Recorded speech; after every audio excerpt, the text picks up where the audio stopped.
C'è un'arancia che non troverai mai davvero fuori dalla Sicilia, non perché non sia stata provata a coltivare altrove, ma perché, fuori da un punto preciso, perde qualcosa, perde identità, perde anima. Si chiama biondo di Francofonte e non è solo un'arancia, è il risultato di una combinazione irripetibile di terra, clima, tempo e lavoro umano.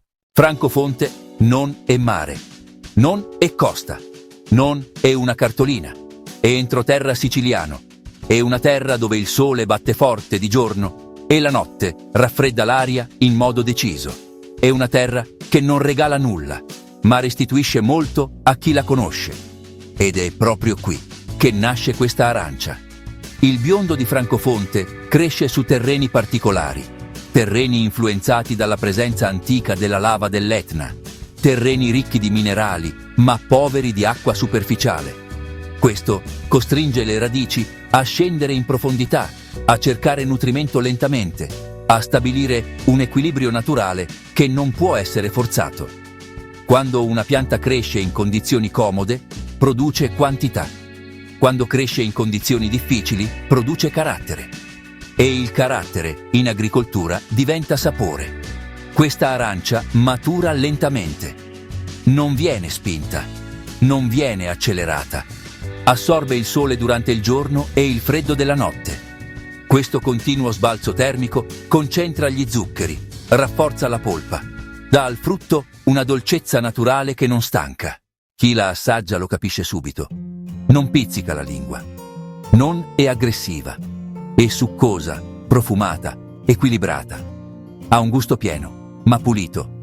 Ora fermati un attimo e pensa alle arance comuni che trovi ovunque. Spesso sono belle fuori, lucide, tutte uguali. Ma molte di quelle arance sono pensate per resistere al trasporto, per durare sugli scaffali, per essere raccolte tutte insieme. Il biondo di Francofonte no.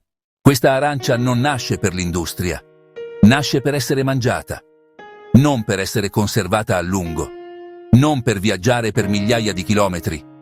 Ed è per questo che non la trovi facilmente. Non è ovunque, non è sempre disponibile, non è urlata. Siamo nel suo tempo, il tempo della raccolta.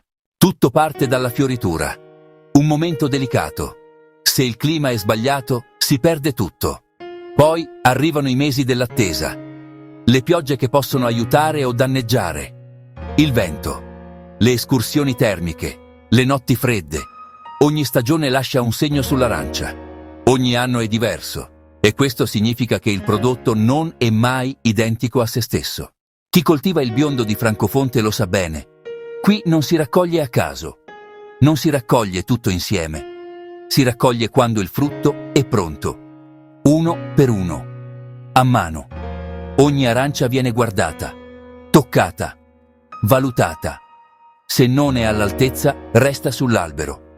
Questo perché non conta riempire cassette, conta mantenere uno standard, conta rispettare il frutto. Dietro ogni arancia ci sono famiglie, ci sono agricoltori che conoscono ogni pianta, che sanno quali alberi producono meglio e quali meno. Questa conoscenza non si studia sui libri, si tramanda. Ed è qui che entra un punto fondamentale. Il biondo di Francofonte non è un prodotto facile. Non è competitivo sul prezzo. È competitivo sulla qualità. E oggi, nel mercato moderno, questa è una scelta difficile. I costi aumentano. I prezzi spesso scendono. La concorrenza industriale spinge verso quantità e velocità.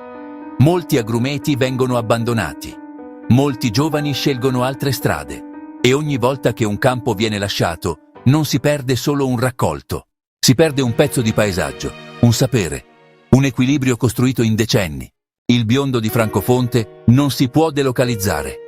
Puoi portare l'albero altrove, ma non puoi portare il territorio, non puoi portare il clima, non puoi portare il suolo. È lo stesso principio del vino. Lo stesso vitigno, coltivato in due zone diverse, produce due risultati completamente diversi. Qui succede la stessa cosa, ed è per questo che questa arancia resta unica. Non perché qualcuno non abbia provato a copiarla, ma perché la natura non lo permette. Mangiare il biondo di Francofonte significa assaggiare una terra, non solo un frutto, significa assaggiare un clima, un modo di lavorare, una scelta. Non è un prodotto da moda, non è un trend, è una presenza silenziosa che esiste da sempre. Forse è proprio questo il suo problema e allo stesso tempo il suo valore. Viviamo in un tempo in cui tutto deve essere veloce, visibile, urlato. Questa arancia no. Questa arancia esiste. E basta. Se ami la Sicilia vera, quella che lavora senza farsi pubblicità, quella che resiste senza piegarsi, questa arancia la devi conoscere. Scrivi nei commenti se conoscevi il biondo di Francofonte, se l'hai mai assaggiato, o se anche la tua terra custodisce un prodotto che fuori da lì non sarebbe mai lo stesso. Perché l'identità, come i frutti veri, nasce solo dove le condizioni sono giuste.